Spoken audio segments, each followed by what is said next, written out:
This is a fun little surprise. Yeah. Were you surprised? I wasn't. Was it just announced to you? I found out yesterday that I was coming here, which is really great. Perfect. How are you all That's enjoying perfect. SAAS North this year? So I know we're sort of doing this crazy thing and going to do a bit of an AMA here. Before we do that, a couple of things I do want to mention because I don't get a chance to talk to this community very often. First off, I love the fact that SAAS North has built one of the greatest SaaS conferences globally from Ottawa and from Canada, and I think that's an amazing, amazing thing for us. We should all be very, very proud. We've been supporting SAAS North since day one. We at Shopify have been doing that, helping us as sponsors, but also we recently created the SAAS North Fund, and some of you here participated in that, which meant that those people that couldn't afford necessarily to come to SAAS North in the past now can do so, and it's something that we're really, really proud of. Thank you. But the last thing that I want to mention, which is for those of you in media in the crowd, this is actually some news, is as of this morning, Shopify hit its 1,000th employee in Ottawa, which is our HQ, and we are such a proud Ottawa-based company. And we now have 1,000 people here in Ottawa alone, which for me personally is super exciting. So thank you to all of you, and thank you to Ottawa, and let's get into it. Yeah, that's awesome. Very exciting news. Congratulations. I'm going to just keep spinning here as we do this. Yeah. So the concept here is this is a Ask Harley Anything. So I hope people are ready on Slido and ready to fire away their questions. And I just wanted to start with, you've been a part of the community and the ecosystem here at SAAS North. Why is this important to you to be participating in SAAS North, and you have from day one? Yeah, I think, first of all, some of you may not know this, but Ottawa has had a very rich history of technology companies, mostly out of Canada, even before Shopify was in existence. And the fact that this has become the central place for all these incredible software as a service-based businesses to gather once a year to share war stories and best practices, that is really exciting. Something also that I get a chance, fortunately, to travel the world and talk about the Shopify story. But actually, the Shopify story starts about 2 blocks from here. It starts on Rideau Street, actually before that at a coffee shop on Elgin Street. So this is home for us. It's not just our headquarters, it's not just the place where we started the business, but it's also the place that has been the competitive advantage. And I don't think Shopify would be where it was today if not for the support of the Ottawa community, the Canadian community, and also the SaaS community. It was great to hear Mike before talk about my relationship to him over the years. And the truth is, we are not, from a technology community perspective, we are not as big as the US, we are not as big as Silicon Valley. But I think what we have as Canadian entrepreneurs that no other geographies have is this incredible loyalty, this incredible relationship, this incredible desire to help each other and be collaborative. Whereas I think a lot of our other communities around the world outside of Canada are far more competitive with one another. We are incredibly collaborative. And I think that actually is one of our strengths that we don't often talk about. Yeah. Well, I love when I'm traveling the world at conferences to let people know that Shopify is a Canadian company if they don't. It always makes us proud. So let's jump into the questions here. Let's start with this one around metrics. So as a COO, what are the key actionable metrics for you? Yeah, so really at Shopify, there's a couple things that, so as those of you that know sort of the Shopify story, you'll know that I'm not an engineer. I work with the smartest engineers and product people on the planet, starting of course with Toby, our CEO and founder. My job is really to help commercialize and take those products that these really smart people build to market. And so what you have seen externally is actually what we also measure internally. Some of those metrics are GMV, the amount of actual sales by merchants across the platform. We just celebrated our 1 millionth merchant on Shopify. There are now 1 million stores on the platform, and they've sold over $130 billion worth of product. To contextualize that, if you were to aggregate our online stores in the US alone, we would be the 2nd or 3rd largest retailer in America, online retail in America, which is pretty amazing. So GMV is a big one for us. Merchant count's a big one as well. But we also, I know that a lot of you think about margins and things like that. We actually look at gross profit dollars as something that we measure as opposed to profit margin. The reason it's important not to overly focus on margin, and some of you may be thinking about this exact thing right now in your own business, is we never would have gone into the merchant solutions business had we overly focused on margin. SaaS margins are, of course, quite high. Payments margins are, of course, quite low. And the fact that we have this incredible merchant solution business, which is payments and shipping and capital, and more recently, the fulfillment network, those are really good things to have. And if we were overly focused on keeping a certain margin as opposed to gross profit dollars, I don't think we would have done those initiatives, and they've been really valuable to us. That's great. That's great. So as you were growing, as you were starting to scale, when was the right time to add a COO to the team? This kind of adds on to Mike's talk as well, actually. Yeah, I get this question fairly often, and I didn't hear Mike's talk just because I just walked over here, but I don't think the title dictates the role. I think that the human, the person dictates what the title is. One of the things I did when the board and Toby asked me to become COO was I asked our board of directors who were the best COOs that they knew. And they gave me a list of 5 people, and some of them are sort of the more famous COOs of technology companies. And I ended up getting a chance to get introduced to all those 5 COOs, and I asked them, what do they do? It's a very simple question. And every one of them gave me a different answer. And what I began to realize was that the best COOs, the ones that I look up to, the ones that I try to emulate the most and admire the most, they have figured out what is the mirror image of their CEO. What are the stuff that the CEO or the other members of the executive team don't want to do, aren't good at doing, don't have a passion for it. And I've always sort of viewed my role, even from day one. I've just celebrated my 10th year at Shopify, so it's been, I'm 36 years old. It's been a big chunk of my life spent at this company. But I've always tried to sort of be the yin to Toby's yang and allow him to focus on what he is best in the world at, and then kind of do everything else. And I think that is the right way to look at any type of leadership role. Yeah, that's a great way to put it. I mean, you're essentially filling the skill gap within the leadership team. Whatever's needed, you jump in to fill that gap. Yeah, if you were overly scientific, you're overly strict about what you should do given your title. I just don't think that you're gonna have the impact you want. Some of you may know sort of our CMO story. Craig Miller was our original CMO. Craig is an electrical engineer who was one of the greatest chief marketing officers, I think, in all of technology globally.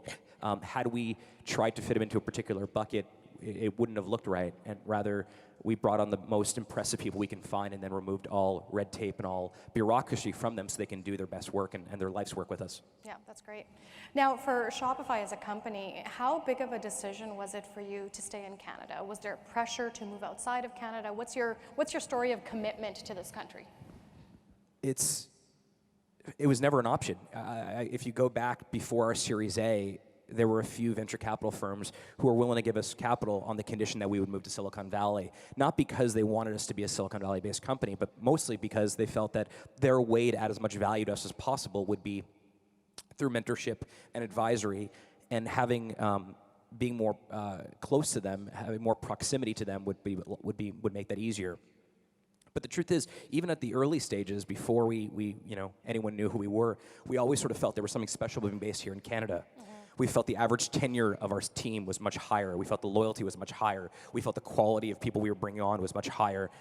And generally, I think that it's been a huge part of our success has been being based in Canada. We now have 1,000 people here in Ottawa. We have almost 1,000 people, I suspect, in Toronto, Waterloo, Montreal. We have about 5,000 people around the world, with the vast majority of that 5,000 people being in Canada.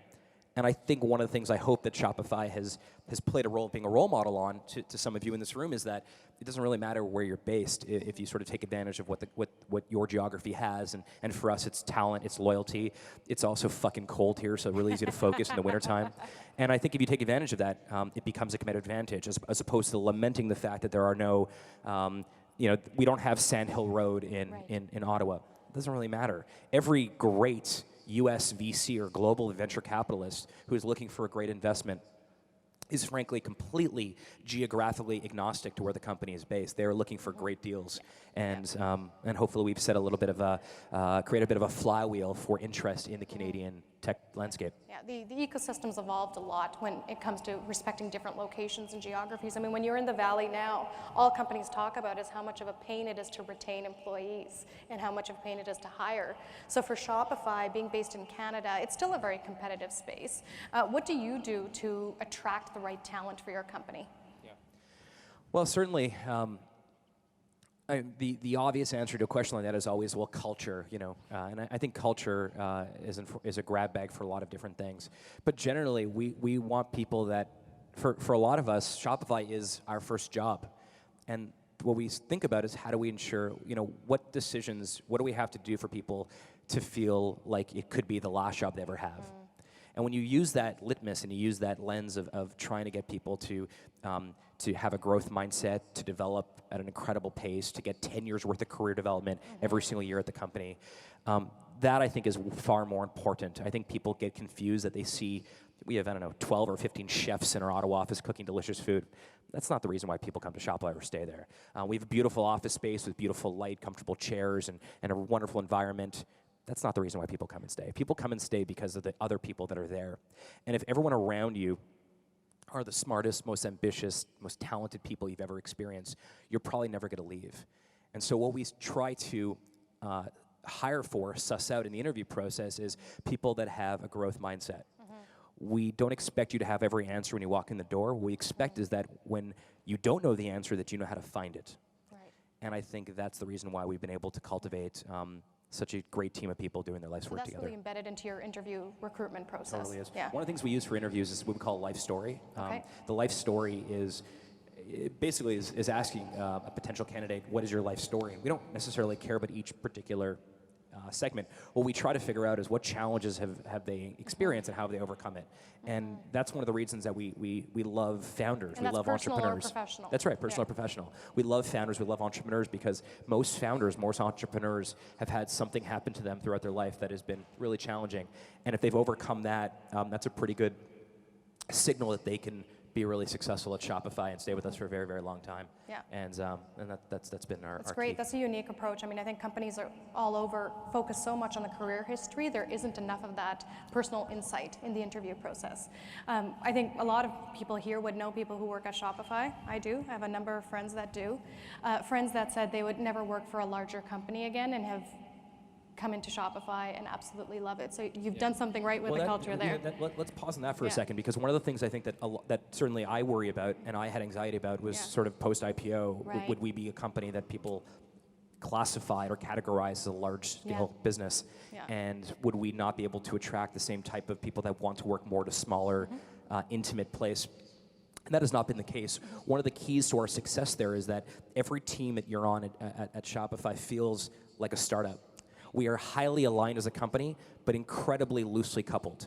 And I think high alignment, but loose coupling means that the Montreal team isn't waiting for the Toronto team to do something. That I think would be bad. That would be annoying. That would create less of a positive experience for your career and for your day-to-day work life. And so by almost utilizing the concept of an API in technology internally has been really helpful to us. So there are no teams that are bigger than a handful of people. Each team is fairly autonomous. They understand the global direction, but they feel like they're, and that's one of the reasons why if you look at our acquisitions since, frankly, Select Start Studios, our first acquisition that happened here in Ottawa, I think in 2011 or 2012, most of those acquisitions were to bring exceptional founders into the company and then give them large pieces of our business to run almost as their own company, as their own startup. And if you think about Jack Cooper with Satish and Vern and those folks, or you think of Michael Perry with Kit, or you think of Helpful, our last acquisition, or one of the last acquisitions with Dan DeBow and Farhan, we've really done, I think, a good job of bringing in the smartest founders we can find, and then giving them big chunks of our business to operate as if it's their own. And that's been helpful. That's a very unique approach. I mean, a lot of founders, I think, would say that they can't work for anyone else. So to be able to be a part of a company and feel like you have ownership really makes a big difference. So as you've been scaling up over the years, and you've been touching on culture, is how do you maintain that positivity? How do you gauge that your teams and your company-wide, that they're positive? I mean, engagement is really important. Having 5,000 people without engagement, to me, is silly. You might as well bring it down to a much smaller handful of people. I think what you do is you really try to find people who are not there to have a job, that are there to do that life's work, that are there, that they believe this is important work. Earlier, you had asked sort of about working for a bigger company. One of the other things that we have going for us now with 1 million merchants, and again, being the second or third largest online retailer in America, is that you can come and do very exciting, very big work at a massive scale. And so if you're an engineer, or you're a marketer, or you're in sales, or you're an operations person, or you're a product person, or UX person, when you come to Shopify, the things that you're working on is going to have an impact on the global economy. Shopify is now a proxy for global consumerism and frankly, global retail and commerce. So that is something that we can offer that a startup can't offer. The other thing is, because of our size, we can also do things like coaching. Something that some of you that know me and know our story know that almost from day one, we've had coaches on staff at Shopify, full-time coaches that help leaders become better leaders, that help them grow, that help them understand themselves better. And Toby and I have had coaches since, frankly, 2011, I think. So part of one of the things that we can leverage now is being a larger company with a larger market cap and the ability to have a larger payroll is to bring on people that help those at Shopify get career development at a much faster clip than they could anywhere else. Right. And I think that's the reason why people stay at Shopify for a very, very long time. Yeah, that's something I don't hear about at other companies. You know, having dedicated coaches, committing to that education and constant personal training and growth, and even at the most senior level.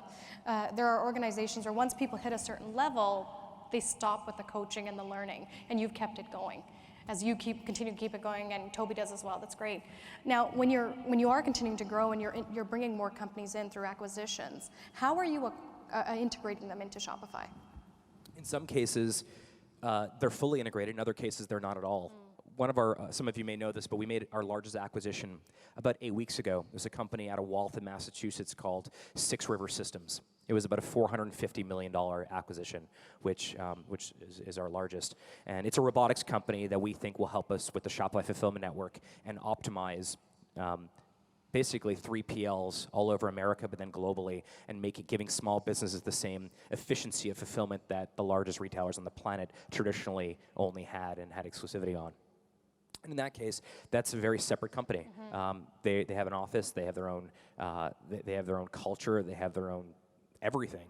And so that is going to be, and I think to answer your question, you have to be really thoughtful. In some cases, they're fully integrated. When we acquired Helpful, for example, which brought on these two incredible founders, Farhan and Daniel Debeau, some of you know both of them.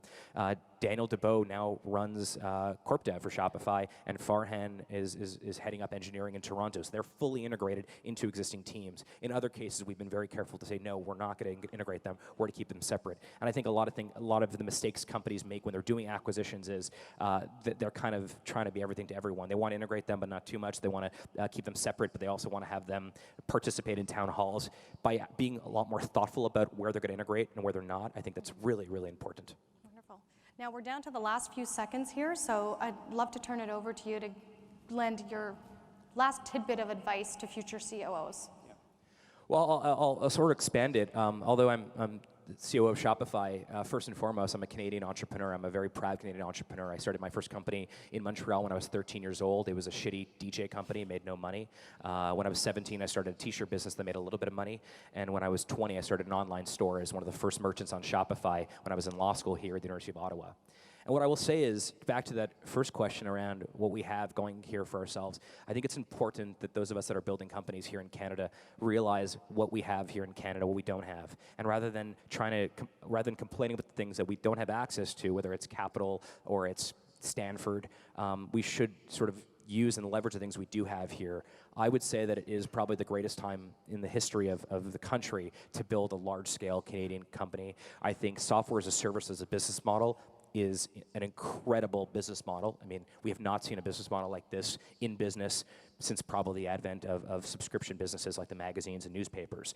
There is something really special happening right now, and I'll put this out to all of you that are watching, that are here today. If I can be helpful in any way, if I can add value to any of you, if you just need a kick in the butt when someone wants to acquire you and you don't really want to get acquired, frankly, I would prefer you all do the acquiring, not get acquired.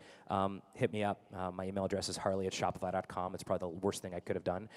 But if I can be helpful in any way, please. We want to help all of you grow and prosper. Thank you so much. Thank you so much, Harley. It's been a pleasure. Thank you.